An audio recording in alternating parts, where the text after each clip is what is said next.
Hello বন্ধুরা, নিয়ে আসছি আবার একটি নতুন ভিডিও। তো আজকের ভিডিওতে কোনো স্পেসিফিক্যালি স্টকের ব্যাপারে কথা বলবো না, কেবলমাত্র ইন্ডেক্সগুলোর ব্যাপারে কথা বলবো বা ওভারঅল মার্কেটের ব্যাপারে কথা বলবো।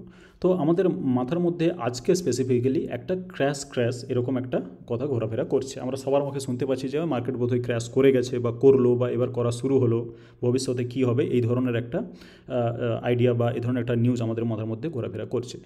এখন সেটাতে অবাক হওয়ার কিছু নেই, সেটা আমাদের মাথায় হয়েই থাকে। আমরা বিশেষ করে রিটেল ইনভেস্টর, আমরা আরও বেশি উদ্বিগ্ন হই। তো উদ্বিগ্ন আমরা কেন? আমরা যদি দেখি মেন ইন্ডেক্সগুলোর দিকে, সেটা হচ্ছে নিফটি 50 আজকে পজিটিভে ক্লোজ দিয়েছে। নিফটি ব্যাংক আমরা দেখতে পাচ্ছি 0.554, ঠিক আছে, পার্সেন্ট আপ, ঠিক আছে। সুতরাং ক্লোজিংয়ের দিক থেকে দেখলে নিফটি এবং নিফটি ব্যাংক কোথাও আমরা কিন্তু কোনো ধরনের কোনো উইকনেস দেখতে পাচ্ছি না, ঠিক আছে। তাহলে আমাদের মধ্যে সেই উদ্বিগ্নতা কেন কাজ করছে?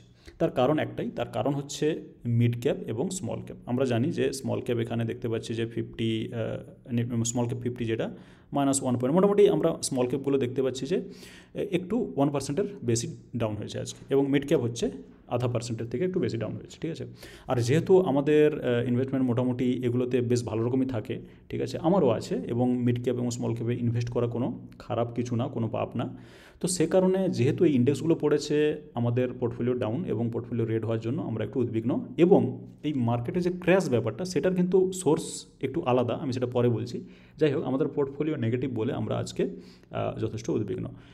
এটা হ্যাঁ, অবশ্যই জানি যে স্টকগুলো আমাদের পার্সোনাল মানে যেগুলো স্টকগুলো আমরা রেখেছি, সেগুলো হয়তো ইন্ডেক্সের সমান নয়, ইন্ডেক্সের থেকে অনেক বেশি পড়েছে, হয়তো 3%, 4%, 5% পর্যন্ত, 6% যদি ধরি পড়েছে, ঠিক আছে। তো মার্কেটে এমন কি হলো? স্টক তো পড়েছে, ঠিক আছে, কিন্তু এই আলোড়নটা মার্কেটে কোথা থেকে হলো? এমন কি কোনো বড় ইভেন্ট চলছে দুনিয়াতে যেটা মার্কেটের সঙ্গে ডাইরেক্টলি রিলেটেড, ঠিক আছে। তো একমাত্র বড় ইভেন্ট এখন যেটা, সেটা হচ্ছে ফেডারেল রিজার্ভের রেট কাট, ঠিক আছে, অর্থাৎ আমেরিকার যে সেন্ট্রাল ব্যাংক, যেটা আমাদের রিজার্ভ ব্যাংক, ওদের ওখানে হচ্ছে ফেডারেল রিজার্ভ। তো সেই ফেড যেটা রেট কাট করেছে, সে কারণেই কিন্তু যত সব কনফিউশন এসছে আমাদের মধ্যে, যত সব নিউজ আসছে, ভুলভাল নিউজ আমাদের কানে আসছে, সে কারণে আমরা কিন্তু উদ্বিগ্ন। এছাড়া স্টক কিন্তু বাড়বে কমবে, রোজই কিছু না কিছু পজিটিভ হচ্ছে, রোজই কিছু না কিছু নেগেটিভ হচ্ছে, সেটা উদ্বিগ্নতার কারণ হতে পারে না। উদ্বিগ্নতাটা কোথা থেকে আসছে? এই যে রেট কাট হয়েছে একদম ডাইরেক্ট 50 বেসিস পয়েন্ট, ঠিক আছে। আর রেট কাটের সঙ্গে উদ্বিগ্নতার বা মার্কেট ক্র্যাশের কী সম্পর্ক, ঠিক আছে। তো সেটা একটু বুঝতে গেলে আমাদেরকে 2008-এ ব্যাক যেতে হবে। 2008-এ যখন রেট কাট হয়, সেটাও অ্যাকচুয়ালি 18 সেপ্টেম্বর হয়েছিল, ঠিক আছে। তো 2008-এ অনেক বছর আগে, ঠিক আছে। তো সেখানেও রেড কাট একটা হয়েছিল, এবং রেড কাটের পরে 2-3 মাস মতো পরে কিন্তু গ্রেট রিসেশন, যেটা ওই 2008 বা 2009 যে রিসেশন, সেটা এসেছিল। তো এখন কি করছে মানুষজন? সেই যে রেড কাটের পরে একটা মার্কেটে রিসেশন এসেছিলো, স্টক মার্কেটে ধসে গেছিলো, সেইটার সঙ্গে এখনকার সঙ্গে রিলেট করা হচ্ছে, যেটা অ্যাকচুয়ালি রিলেটেবল নয় বা যেটা অ্যাকচুয়ালি কম্পারেবল নয়। তাহলেও মানুষের মধ্যে একটা ওই ইতিহাসে যা হয়েছে সেটা একটা কিন্তু মাথার মধ্যে থেকেই যায়, ঠিক আছে। তো সে কারণে এই যে রেড কাট হলো, তাহলে কি এবার মন্দি আসতে চলেছে, মন্দি বা বলা যেতে পারে রিসেশন আসতে চলেছে, স্টক মার্কেট ক্র্যাশ হতে চলেছে, এই ধরনের একটা ব্যাপার আমাদের মাথার মধ্যে সবসময় ঘোরাফেরা করছে, সে কারণে কিন্তু আমরা উদ্বিগ্ন। তাছাড়াও মোটামুটি আমরা দেখতে পাচ্ছি যে আমাদের মিড ক্যাপ স্মল ক্যাপ স্টকগুলো কিন্তু পড়েছে, যদিও আমরা দেখতে পাচ্ছি মার্কেট আজকে পজিটিভ ছিল। এখন এই রেট কাট যেটা, এই রেট কাটের মার্কেটের উপরে কী প্রভাব পড়তে পারে সেটা আমাদের একটু বুঝে নেওয়া দরকার। তো রেট কাট হওয়া মানে কি? ইন্টারেস্ট মানে সুদের হার কমে যাওয়া, ঠিক আছে। এখন আমেরিকাতে সুদের হার কমলে কী হতে পারে, ঠিক আছে। জেনারেলি কী হয়, সুদের হার কোনো একটা দেশের কমলে সেখান থেকে কিন্তু মানি আউটফ্লো হবে, বিশেষ করে ইউএসের মতো জায়গায়, ঠিক আছে। ওখানে যদি রেট কাট হয়ে যায়, মানে অলরেডি হয়ে গেছে 50 বেসিস পয়েন্ট, যেটা কিন্তু অনেকটাই, মার্কেট হয়তো ভাবছিল জাস্ট 25 বেসিস পয়েন্ট হবে, সেখানে 50 বেসিস পয়েন্ট, মানে অনেকটাই সুদের হার কমে গেছে। সেখানে কী হবে? তখন ওখান থেকে পয়সা বা মানি আউটফ্লো করবে অন্যান্য দেশে। এবার অন্যান্য দেশে আসার জন্য কী হবে? কোন দেশকে চুজ করা হবে? এক সময় চায়না ছিল নাম্বার 1, এখন কিন্তু আমি বলবো লোকে প্রেফার করছে ইন্ডিয়া হচ্ছে একটা হাইলি গ্রোয়িং, এবং ইন্ডিয়াতে যে ধরনের ডেভেলপমেন্ট হচ্ছে, যে ধরনের পলিসি চেঞ্জ হচ্ছে, সেখানে কিন্তু আউটসাইডের মানি, মানে বিশেষ করে আমেরিকার টাকা কিন্তু অনেক ক্ষেত্রেই মোটামুটি একটা হাই চান্স আছে যে ইন্ডিয়ান মার্কেটে সেই টাকা আসবে, ঠিক আছে। এবং যদি ইন্টারেস্ট রেট কমা, মানে ওখানকার ডলারও উইক হবে, সুতরাং ডলার আউটফ্লো হবে, ঠিক আছে। তো এখন আউটফ্লো হলে যদি ইন্ডিয়াতে মার্কেটে আসে, সেটা তো ইন্ডিয়ান মার্কেটের জন্য পজিটিভ। তাহলে আমি বুঝতে পারছি যে নেগেটিভটা কোথায়, এবং আমরা নেগেটিভটা কোথায় বলতে ইন্ডেক্সও আমরা দেখতে পাচ্ছি, ইন্ডেক্স লেভেলে কিন্তু কোনো নেগেটিভিটি নেই।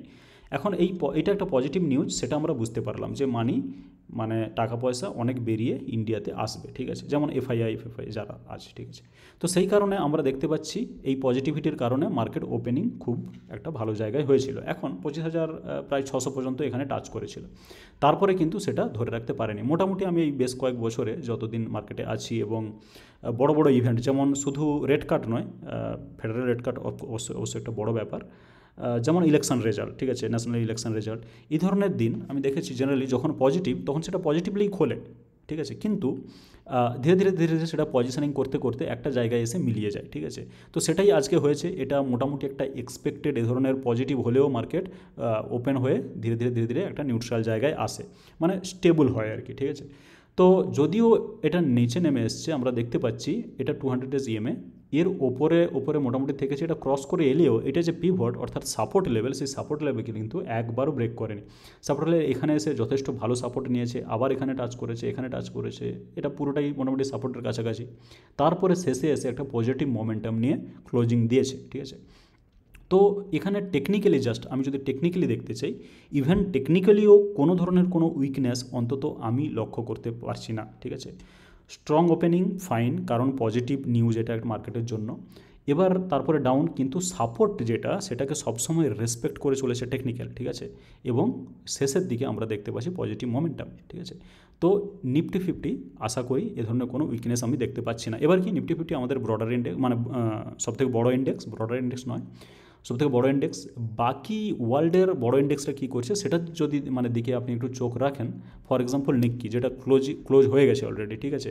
আজকে নিক্কি অর্থাৎ জাপানের ইন্ডেক্স, নিক্কি হচ্ছে 2% আপ, যেটা কিন্তু একটা হিউজ একটা ইন্ডেক্স একটা দেশের, যেমন আমরা ভাবছি নিফটি 2% আপ, মানে কত বড় একটা ঘটনা, তাই না।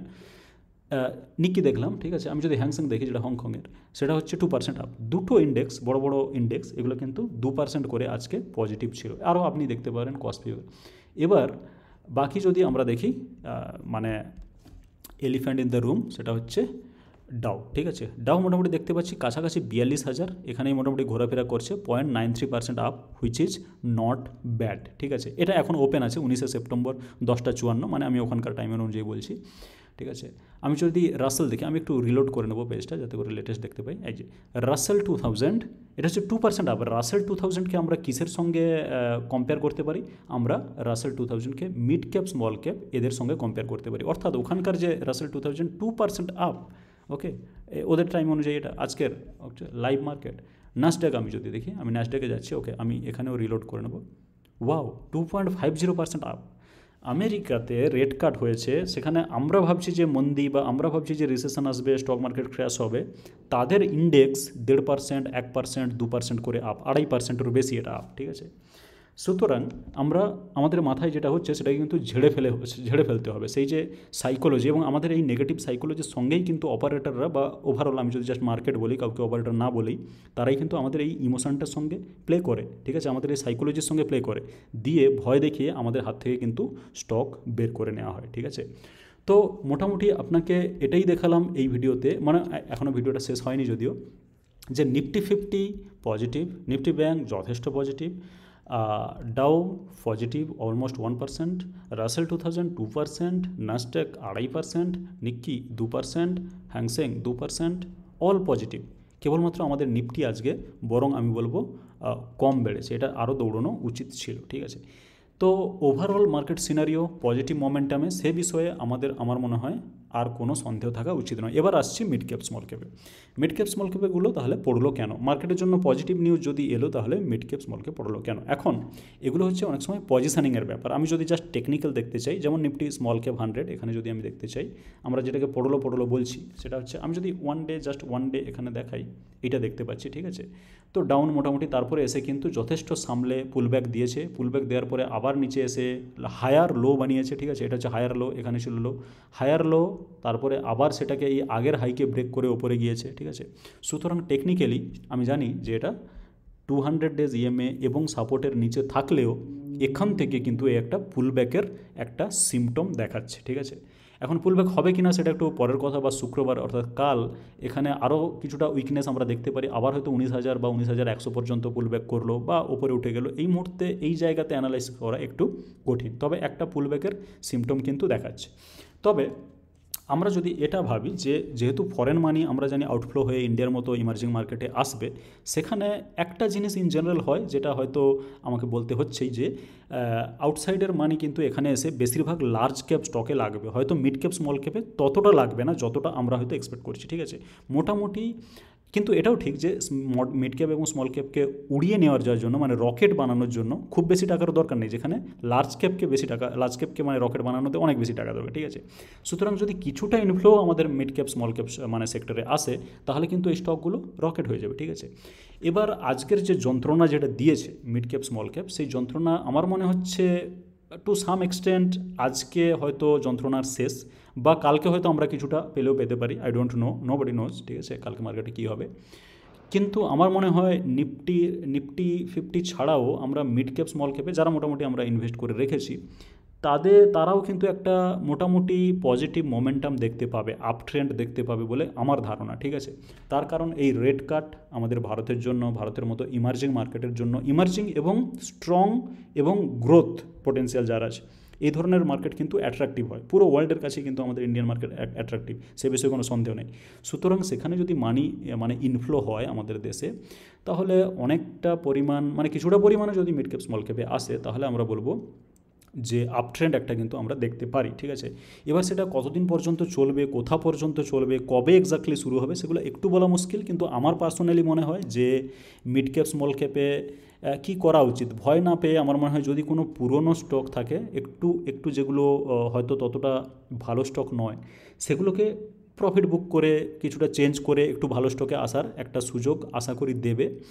আর যেগুলো ভালো স্টক আমার মনে হয় সেগুলো নিয়ে কোনো চিন্তার বিষয় নেই, ঠিক আছে। এটা আমি আমার পার্সোনাল ভিউ বলছি, আমার কোনো ভিডিওরই চ্যানেলে এতগুলো ভিডিও আছে, কোনো ভিডিওর কোনো পার্ট কিন্তু কাউকে কোনো ধরনের কোনো রেকমেন্ডেশন দেয় না, বাই হোল্ড সেল কোনো রেকমেন্ডেশন দেয় না, কোনো স্টকের ওপরে, না কোনো ইন্ডেক্স, না গোল্ড, না কমোডিটিস, অন্য কোনো কমোডিটি, কোনো কিছুর ওপরে কিন্তু রেকমেন্ডেশন দেয় না। সেই জন্য আমি যেটা করছি কেবলমাত্র আমি সেটাকে প্রেজেন্ট করি সবার সামনে, বন্ধুদের সঙ্গে শেয়ার করি, দ্যাটস অল, ঠিক আছে। এবং সেটাই হচ্ছে পারপাস এই চ্যানেলের।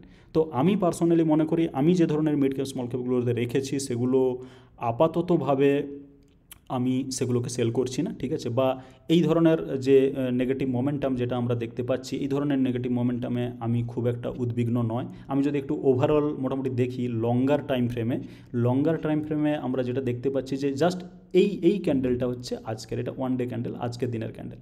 এখন এটা ক্লিয়ারলি দেখতে পাচ্ছি 200 ডেজ মুভিং অ্যাভারেজ অনেক ওপরেই, সেটা নিয়ে কোনো সন্দেহ নেই, কিন্তু এই যে ইমিডিয়েট যে সাপোর্ট, সেই সাপোর্টের কিন্তু নিচে আসেনি, ঠিক আছে। তো এরকম আগেও হয়েছে, এটা হয়েছে, এখানে ছিল, এটা একটা বড় ফল, এটা একটা বড় ফল, এইটা একটা বড় ফল, ঠিক আছে। এটা দেখতে পাচ্ছি যে 17,000 থেকে একদম 15,000 টাচ করেছিল, তারপরে আবার ওখানে ফিরে গিয়ে আরও 2000 পয়েন্ট দিয়ে দিয়েছে, মানে 17,000 থেকে 19,000 পর্যন্ত চলে গিয়েছে, ঠিক আছে। তারপরে আবার একটু মোটামুটি সাইডওয়েজ, তারপরে কে না জানে যে এখান থেকে এই সাপোর্ট থেকে আবার ব্যাক করে রকেট দিয়ে দিল, ঠিক আছে। তো সেই জন্য বলা মুশকিল, মোটামুটি আমরা দেখতে পাচ্ছি যদি আমি জাস্ট 2000 এখান থেকে দেখি, ফর এক্সাম্পল এটা মার্চ, ঠিক আছে, কতবার হয়েছে 1 2 3 4 5, এটা তো কিছুই না সেই তুলনায়, ঠিক আছে। এগুলোর পরে এসেও কিন্তু মার্কেট এতটা আপ ট্রেন্ডে ছিল, আর ইন্ডেক্স এতটা আপ ট্রেন্ডে, মানে আপনার স্টকগুলো কিন্তু তার থেকে অনেক বেশি দৌড়বে, ঠিক আছে। সেই জন্য আমি মনে করি যদি আপনার মিড ক্যাপ স্মল ক্যাপ ক্ষেত্রে মানে এই পোর্টফোলিওতে থাকে ভালো স্টক, সেগুলো হয়তো 2-3 মাসের মধ্যে আরও ভালো র্যালি দেবে, ঠিক আছে। আমি পার্সোনালি কী করছি, কেবলমাত্র আমি সেটাই শেয়ার করছি যে আমি যেগুলো আমার আছে সেগুলো আমি বিক্রি করছি না, ঠিক আছে। বরং এই ধরনের ফলে আমি যদি ভালো স্টক পাই তাহলে কিন্তু সেগুলো আমি অ্যাড করছি। যেমন আমি কালকেই একটা স্টক অ্যাড করলাম, যেটা আজকে আবার পজিটিভ, আজকে এই নেগেটিভ মার্কেট থাকা সত্ত্বেও আমি কালকে যে স্টকটা কিনেছিলাম সেটা কিন্তু আজকে 3% পজিটিভ, ঠিক আছে। তো সেটার উপরে, সেই স্টকের উপরে একদিন ভিডিও আনবো, আমি মোটামুটি প্রায় 1 লাখ মতো ইনভেস্ট করেছি। তো একটা কমপ্লিট ভিডিও আনবো ওই স্টকটা কেন কিনেছি বা ওই স্টকটা নিয়ে আমি আগেও যদিও ভিডিও বানিয়েছি, ঠিক আছে, সেটা একটা হিন্ট। তো এই ভিডিওতে মোটামুটি আমরা এটাই দেখলাম যে মার্কেটে যে বিভ্রাটটা এসছে সেটা কোথা থেকে এসছে, হ্যাঁ, আমাদের মাথার মধ্যে কী ঘোরাফেরা করছে যার জন্য এতটা মানে আমরা উদ্বিগ্ন, ঠিক আছে। সেটা কতটা হওয়া যুক্তিযুক্ত, বা এইটুকু ডাউন হলে হ্যাঁ ঠিক আছে, যদি বেশি ডাউন হয় তখন প্রবলেম, ঠিক আছে, কিন্তু এইটুকুতে আমাদের মধ্যে কোনো কিছু হওয়া উচিত নয় যদি আমাদের কাছে ভালো স্টক থাকে। আর ওভারঅল যদি আমরা মার্কেট দেখতে চাই তাহলে কিন্তু কোথাও কোনো আমি রেট দেখতে পাচ্ছি না, রেট তো দূরের কথা, 2% 2.5% করে ইন্ডেক্স আপ, ঠিক আছে। তো এই ভিডিওতে এটুকুই, আশা করি বোঝাতে পারলাম যে আমি কি করছি, ঠিক আছে। আমি কোনোভাবেই এইটা নিয়ে উদ্বিগ্ন নয়। আমার মনে হচ্ছে হয়তো আজকেই এই টাফ সময়টা শেষ অলরেডি হয়ে গেছে, কাল থেকে আমরা ভালো কিছু দেখতে পারি। আর যদি কাল থেকে না হয় অ্যাটলিস্ট সোমবার থেকে হয়তো আমি কিছু ভালো এক্সপেক্ট করছি। এটা আমার পার্সোনাল অ্যানালাইসিস। আমি মার্কেটে অনেকবার ভুল হয়েছি, এরকম দুনিয়াতে কেউ আছে কি না জানি না যে ভুল হয়নি, ঠিক আছে। সুতরাং মার্কেট ইজ মার্কেট, মার্কেটকে রেসপেক্ট করতে শিখুন, মার্কেটের সঙ্গে চলুন, মার্কেটের এগেনস্টে না গিয়ে, এবং মার্কেটকে ওভার অ্যানালাইজ করা বন্ধ করুন, ঠিক আছে। তো এই ভিডিওতে এটুকুই। ভিডিওটি ভালো লেগে থাকলে ভিডিওটিকে লাইক করে দিন, আর চ্যানেলটিকে সাবস্ক্রাইব করে আমাদের গ্রুপের, মানে আমাদের হোল চ্যানেল যে যারা সবাই বন্ধুরা আছেন সাবস্ক্রাইবাররা, তাদের সঙ্গে যুক্ত হয়ে যান, যাতে করে as a whole as a group আমরা গ্রো করতে পারি, ঠিক আছে। তো ভিডিওটি দেখার জন্য আপনাকে অনেক ধন্যবাদ।